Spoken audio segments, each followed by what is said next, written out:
میں نے کوئی میل فیمیل ڈائٹیشین نہیں چھوڑا جس سے میں نے ڈائٹ پلان نہیں لیا ہو، سوائے ایک جو فیس بک پہ بھی آپ کو مل جائے گا فریحہ جے کے نام سے۔ اگر اس ڈائٹ کو آپ سمجھ لینا تو آپ کا وزن کم ہونا گارنٹی ہے، کیونکہ وہاں پر ہمیں کسی بھی چیز سے منع ہی نہیں کیا جاتا۔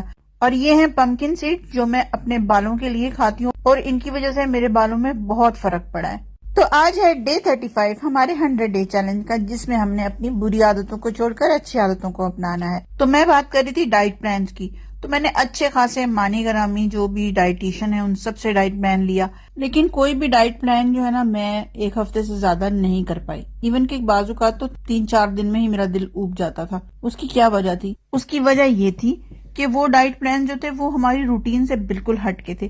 اس میں ہمیں ایکسرسائز بھی کرنی ہوتی تھی، ان میں ہمیں واک بھی کرنی ہوتی تھی، اور پھر ہمیں کھانا بھی نہیں کھانا ہوتا تھا، کیونکہ وہ کلیم کرتے تھے کہ 1 مہینے میں آپ کا 6 سے 8 کلو وزن جو ہے وہ لازمی کم ہوگا۔ اس میں ان کا قصور نہیں ہے، کیونکہ ہم لوگ سمجھتے ہیں کہ ہمارا جو وزن کم ہوگا کسی مہنگے ڈائٹ پلان کو لے کے ہوگا یا کسی مہنگے جم میں رجسٹریشن کروانے کے بعد ہوگا۔ اتنا غیر یقینی گول ہم لوگوں نے خود انہیں مجبور کیا ہوتا ہے۔ ہم جب جم جاتے ہیں تو پہلے ہی ہفتے میں ہم لوگ پوچھنا شروع کر دیتے ہیں ہم کتنے مہینے میں ہمارا وزن کم ہو جائے گا، کتنے مہینے میں ہم لوگ سلم سمارٹ ہو جائیں گے، اور ان کا جواب ہوتا ہے وہی جو آپ امید کر رہے ہوتے ہو، کیونکہ انہوں نے بھی تو اپنی دکان چلانی ہے۔ کیونکہ سچ بولیں گے تو آپ لوگ تو بھاگ جاؤ گے۔ تو اس لیے اگر آپ نے گول بنانا ہے تو ریئل گول بنائیں۔ جتنا زیادہ ہمارا وزن ہوتا ہے اتنی زیادہ ہمیں کیلری بھی چاہیے ہوتی ہیں۔ اگر آپ ہفتے میں 1 کلو یا آدھا کلو ویٹ کم کر سکتے ہیں تو یہ بھی ایک بہت ہی بڑی چیز ہے۔ اس طرح آپ اپنی لائف کو بھی انجوائے کریں گے اور اپنے ٹارگٹ کو بھی اچیو کریں گے۔ تو ملتے ہیں کل کی ویڈیو میں، تب تک کے لیے اللہ حافظ۔